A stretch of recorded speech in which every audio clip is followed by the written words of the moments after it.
So welcome everyone to this session on what we call the awards and lists session. Awards and lists are quite common. All of us use them every day, directly or indirectly.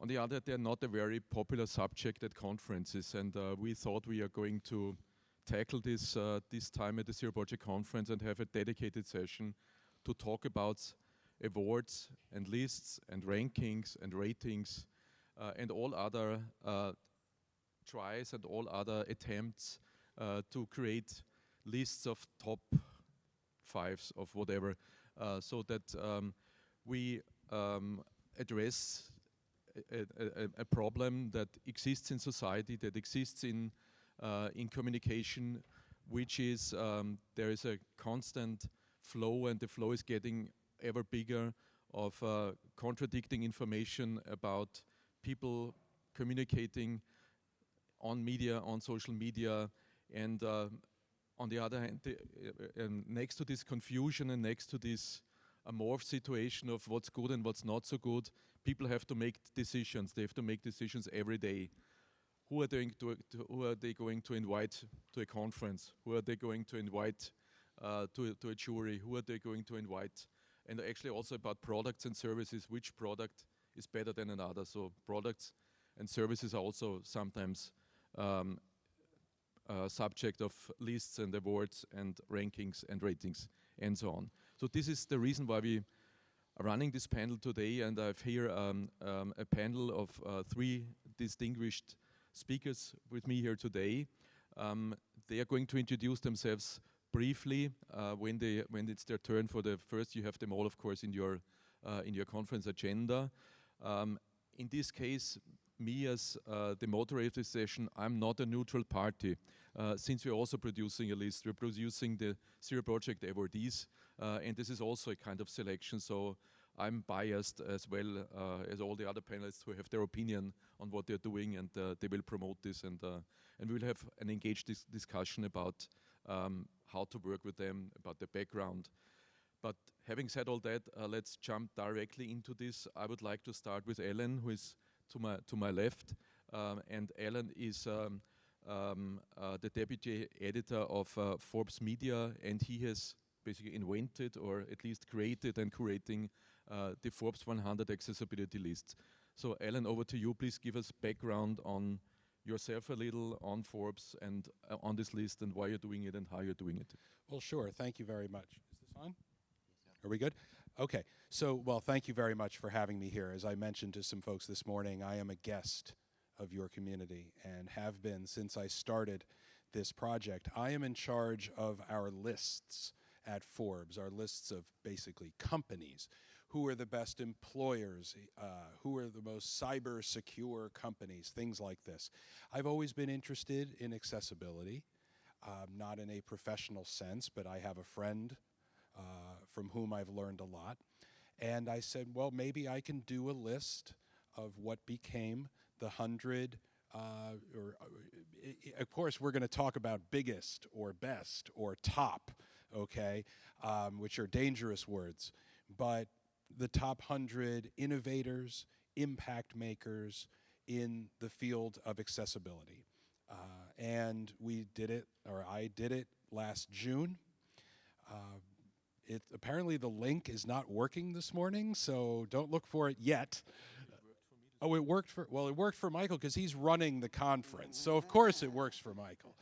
But in any case, I did this project with a very different mix of folks, some of whom you know, some of whom you don't.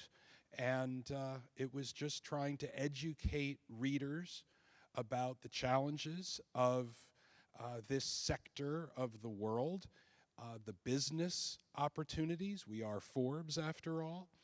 And I think the reception was good. Some folks had some differing opinions, and I'm here where I can, you can punch me in the face. That's okay. Thank you, Alan. But before we move on, give us a little background on how you are bringing this list together. Maybe 2 or 3 sentences on your method. Well, the first thing I did, one of the first things I learned, and shout out to Kate Sanka, who's been great to me. Nothing about us without us. I learned that early. Now, I would have done it anyway because I've done this before in my 35 years. But I assembled an advisory group who educated me of the biggest players, the biggest challenges, the best work being done. And so it wasn't just me deciding, the phrase parachuting into this world and pontificating.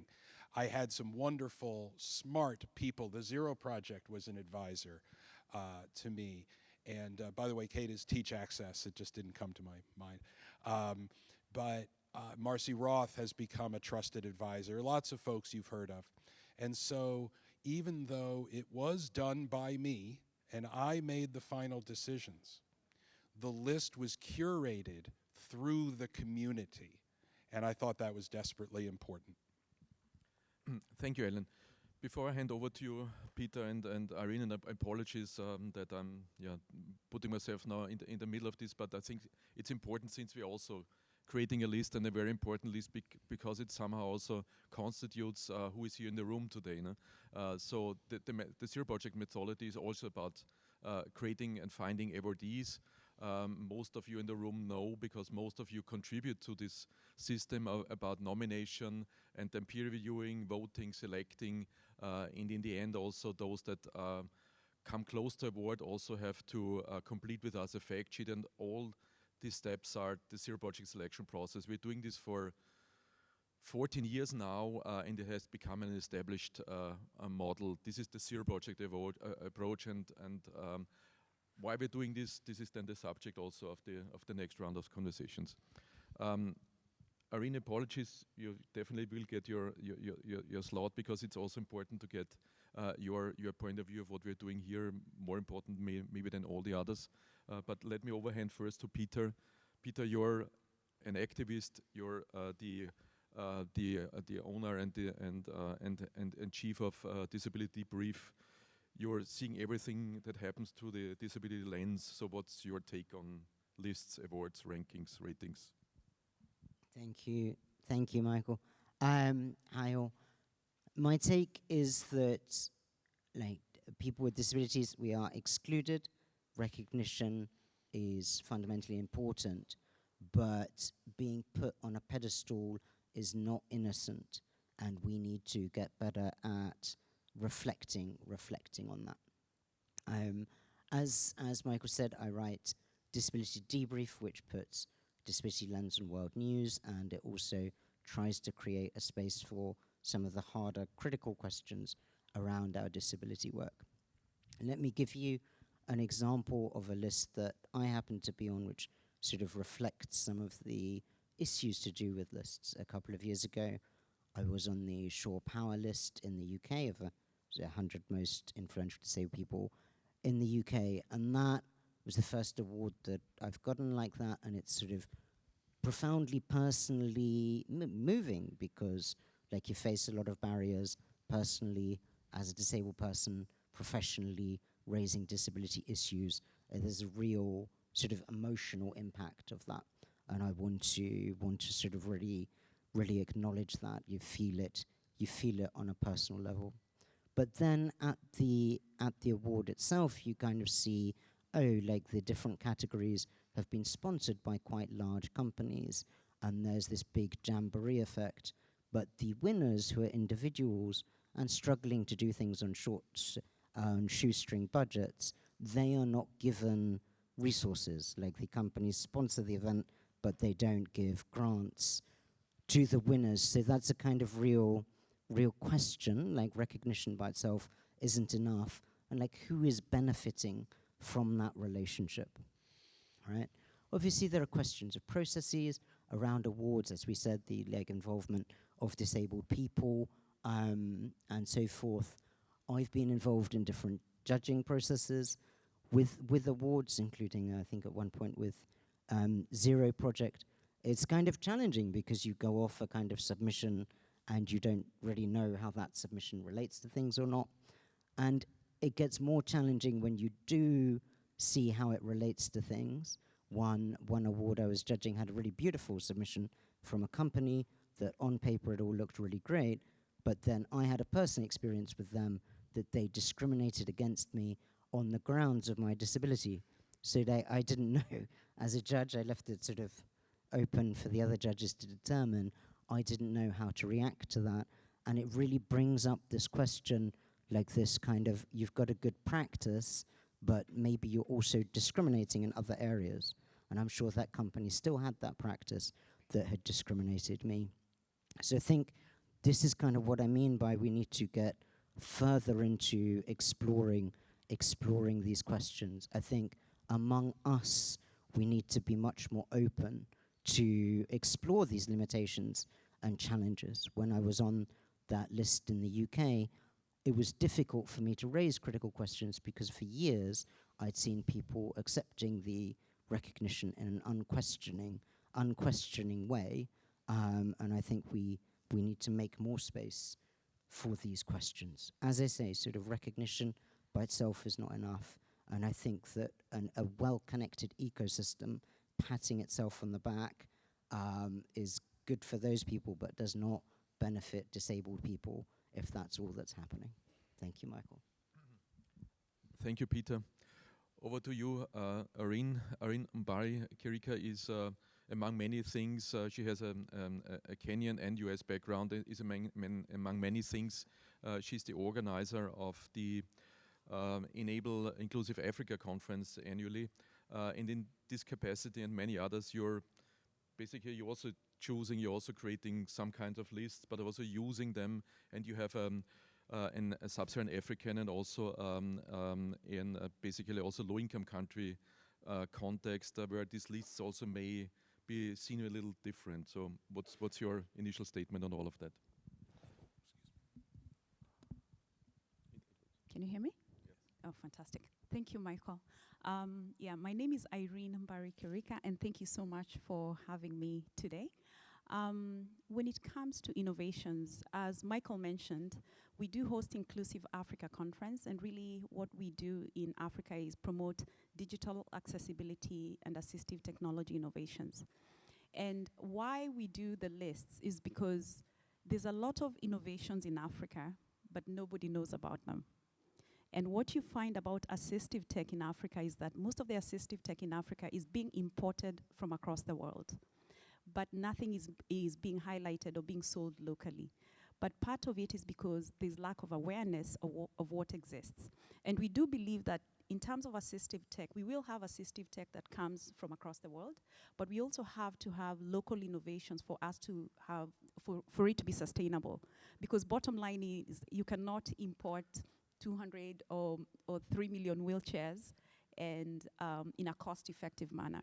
So I'm giving that as an example. So I have to say what Enable has done maybe the last 4 years as part of Inclusive Africa is we do a call for innovations, and it's amazing to see the type of innovations that young Africans with and without disabilities are developing. And most of them, it's either they developed a product from their own experience, or they were inspired by their mom, by their neighbor, by a friend. And I'll give an example of one of our innovators that has developed a product for the deaf and hard of hearing. And today, as we speak, as part of being part of the list and creating awareness for them, because we have to, the whole purpose is, can we create awareness about these innovators in Africa? And then we have to go a step further and do what Peter is saying, because through the process, we've learned so much more, including the challenges that these young innovators in Africa are facing. So if we're going to be able to develop AT in Africa, what do we need to do? What do we need to provide? And part of it, we found that funding is a big problem. There's barely any funding in Africa, but there's funding to import assistive tech from across the world. So what do we do as Enable in terms of creating an enabling environment to help investors come to Africa and begin to understand that young Africans are actually creating local innovations that can be used by persons with disabilities.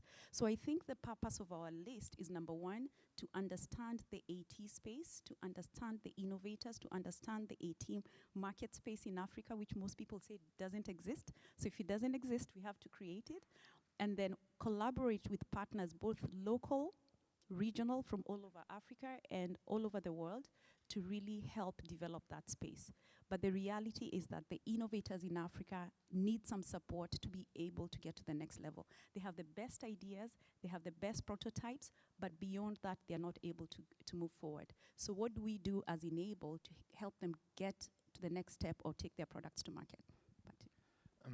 Thank you, Irene. You touched upon an interesting interesting point or even impact factor of creating those lists, which is also organizing a process of co-creation and of cooperation that is already part of the impact that you're creating, that there are people who would not engage with each other do that. So this bringing them together, learning, sharing is for some of these products and services and for some of these lists is already part of the impact. Before I hand over back to you, Ellen, would you see any other immediate impact, Irene, that immediately come to your mind that you create with your list? So actually, so first is awareness, which is huge. And even I think the other piece is persons with disabilities understanding that some of these assistive tech solutions actually exist in their environment, because most of them are not also aware. I was going to give an example of a product created by Signverse. It's for the deaf and hard of hearing. And this young man has been part of Inclusive Africa and part of other conferences. But I recently spoke to him and he mentioned that as part of being part of Inclusive Africa, recently he got a grant of $2 million through the process of engaging, contacts, and stuff like that. So what am I saying? I think there's a lot of value in what we are doing, but we have to be aware and intentional in really moving this to the next level. It's not just about recognizing. Can we acknowledge what are the needs here? And based on the power that we might have as organizations, is there a door that we can open to help create more value for this for the people participating in the lists? Yeah. Thank you, Irene.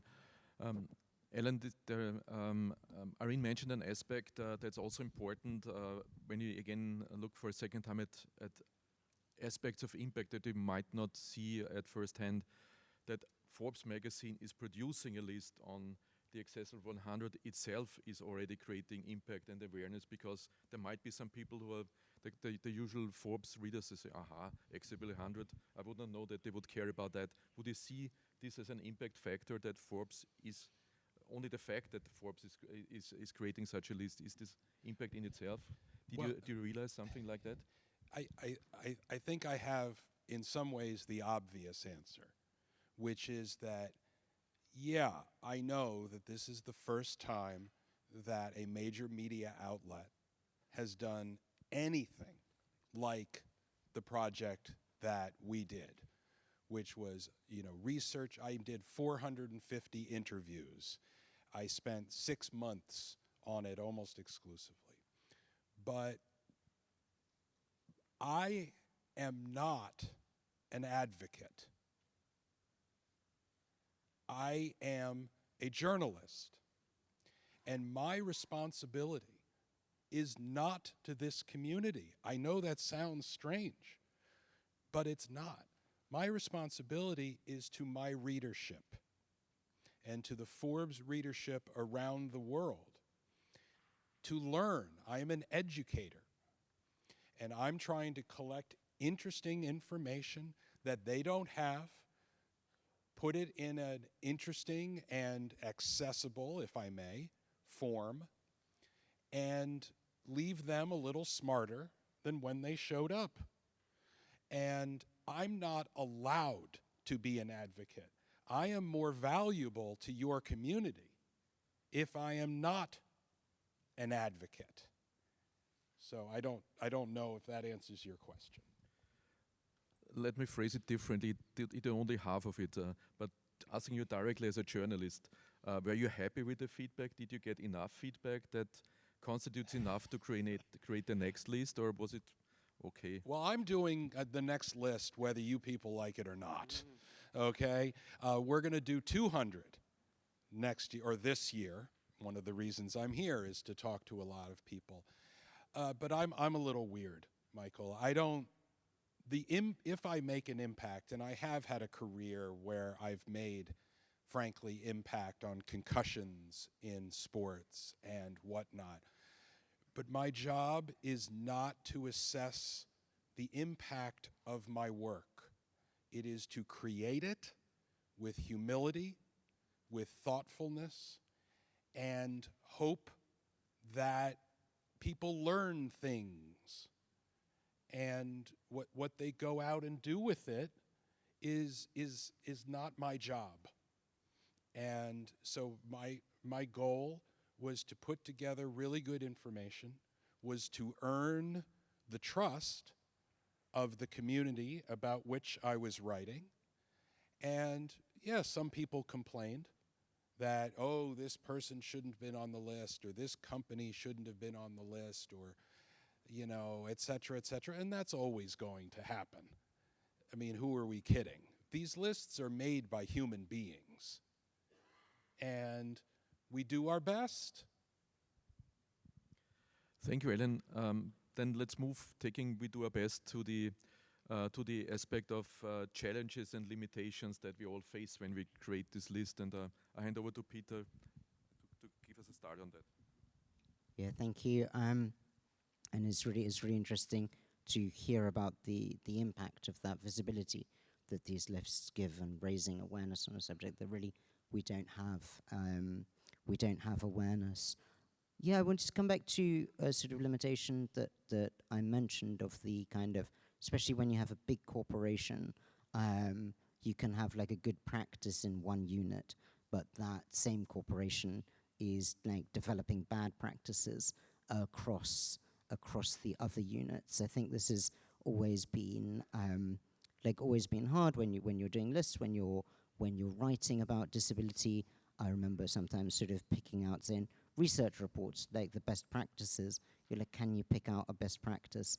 Remember there's one we're picking out a best practice from the UK government at the time that was doing all its austerity measures, and it feels very hard to balance. Obviously in a research paper you can balance that, but with the awards I think it's harder, and particularly, coming back to that question of big corporations and the relationships we make with them, I think that lists can contribute to a sort of continued whitewashing of disability issues if they're not like accompanied by a robust questioning. From the Zero Project point of view, to give some facts about our work and the list that we are creating, the awardees list basically. So there are a few challenges that I would like to mention, and then hand over again to Ellen and Irene. So we have basically 3 criteria: innovation and impact and scalability, and all of them are measured in one way or the other. And basically we're also applying a lot of expertise of 12 years, what is innovative, what is impact, and what is scalable. In practice, this creates, of course, a lot of discussion that we're having with you, and you know that for those who have been parts of the BU, what is innovative in a certain context. Something might be really innovative in Austria, but it exists in Brazil already for 25 years, and people from Brazil would say, this is innovative, we have that. So innovation is relative, and it's especially context related. Impact is an issue. What exactly is impact? And in the end, it's making lives and rights of people with disabilities a little better. But what exactly is that? Of course, we have our tools of measurement. So we're looking at the number of beneficiaries, the number of users, the growth rates. But actually, that's not all, because this is it could be only a few number of users, but if their whole life is completely improved and better, then it's not only the numbers of people, you should also look at some of the depth of the impact. So these are all questions that we face every day when we do our selection. We have our methods, we approach this, but we also, and this is also a message to you, we understand this and we understand the limitations.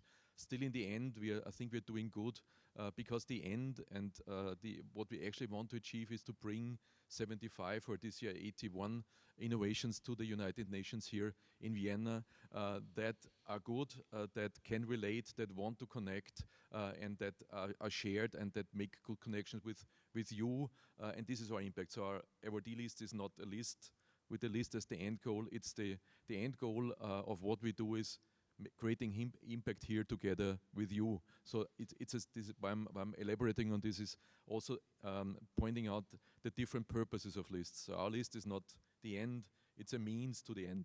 This is what I wanted to point out. So Alan, some takes on you on your challenges. I think in some ways I've talked about this already. The challenge for me is to learn, is to talk with people who know more than I do, which is to say everybody, okay? It's to just do my best, to be humble, to learn, and of course we will make mistakes. I mean, there are folks in the audience here who were so wonderful to me, who, Jill Moore, shout out to Jill Moore, Sarah Herlinger from Apple, Kate, I mean, Jennison, there are so many, and you, and Judith, shout out to Judith, and of course Martin. The challenge for me is making sense of it all, is keeping track of it, and remembering everybody, and getting the facts straight, and being fair, and trying to have a nice mix. You know, my work is really very narrow, okay? It's within my own walls. It's up to everybody else to use it however they like. Thank you.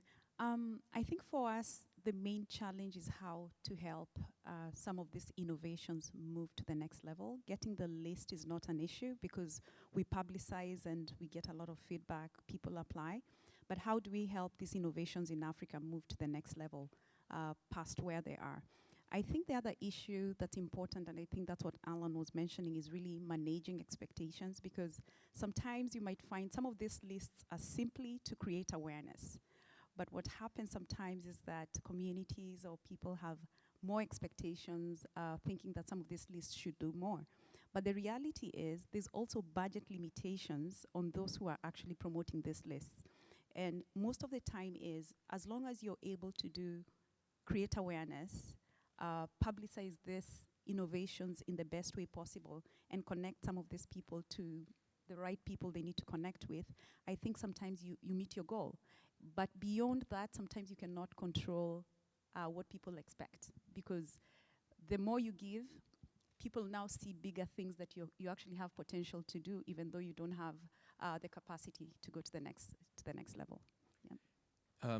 We already in the starting the last 5 minutes are in something very concrete that you have learned that you want to do in this next year or so related to your work on lists and also on selecting people for your conference. Any learnings in particular that you can share? So I think for us, what's interesting is just the reality about AI and innovations and the impact.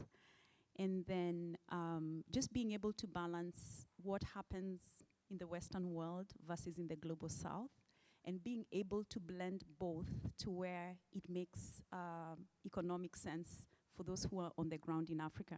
Being able to recognize local innovations versus Western innovations, and being able to bring the two together. It's the same thing we try and do even with experts. We blend in the two, because we always say, when I look at the international community, when it comes to accessibility and assistive tech, some of these countries have invested in this space for so many years. In Africa, we are still on ground zero, trying to figure it out. But we are ambitious. We have very young, brilliant minds on the ground. So what do we do to bring the two groups together to share knowledge, to do business together? Because bottom line, it has to end up being a business case. So part of it is really being able to justify how we can ensure there's a business case that makes sense for both worlds. So it's navigating both sides, yeah. Thank you, Irene. You touched upon artificial intelligence. There's also something I would like to share, quite an astonishing development in the only past year or so. We realize, of course, that many organizations that nominate for the Zero Project, they use artificial intelligence to improve their nominations. And On the other hand, we are increasingly using artificial intelligence to analyze the nominations that we get. So it's a strange process, so let's see where this leads us. Peter, over to you. Anything that you want to share that you have not mentioned yet? No, thank you for this this discussion and this chance to reflect on these processes. I think a real takeaway from the speakers that I had is this aspect of innovation being relative to the context, and that's something that will stay with me. Thank you. Ellen, any closing words, or should I already take it on me? Let's see. I think that, and I had something, and now it just went out of my head. I'm very sorry. So here, you... Raise a hand if you want to have some closing words. You would then have to be the person closing the session. Yeah, so thank you all for listening and for staying with us. I think we did a good job in giving you some insights on backgrounds of lists and awards and rankings and ratings. I think we have developed some impact factors that might not have been so much aware to many of you, that the pure existence of them, that the relationship to innovation, push forward innovations is and can be done with lists and awards and rankings. And also learned a lot of background from you, Irene, and I want to thank you for this. Also, thank you, Peter, for bringing in your aspects of a user and of applying your critical lens as always. And if Ellen is not giving me any hints, then I'm closing the session. And please join in with me in thanking my fellow panelists. Thank you.